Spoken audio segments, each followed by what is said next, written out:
የተማረከውን ኮሎኔል ዘሪሁን ማሙዬን በተመለከተ መረጃ ነገርናችሁ ነበረ። ከቀናት በፊት በድሮን አገዛዙ ገደለው በማለት ማለት ነው።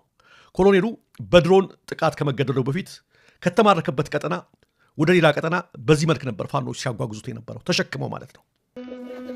ላስቀምጥልህ ማስታወሻ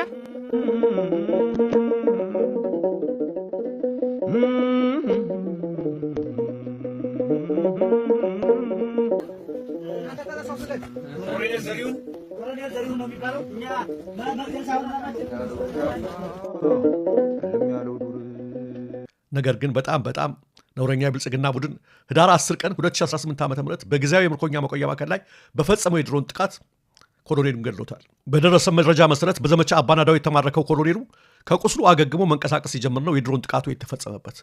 ኮሎኔል ዘሪሁን ከሳምንታት በፊት የራሱን ህዝብ በድሮን መጥቶ የሚፈጅ ሲል የብልጽግናን አገዛዝ ገልጾት ነበር። እንግዲህ ተመልካቾቻችን ፋኖች እንዴት ተሸክመውት በቃሬዛ እንዴት እንደተንከባከቡት ከተማረከበት ቦታ እንዴት ወደሚታከምበትና ወደሚያገግምበት ሲወስዱት እያያችሁት እነሱ እንኳ በዚህ ልክ የያዙትን ነው። እንግዲህ እዛ ማዕከል ላይ ድሮን ጥቃት በመፈጸም የራሱንም ኮሎኔል ጭምር በቃ እዛው የበላው የሚገርም ነገር ነው እየሆነ ያለው።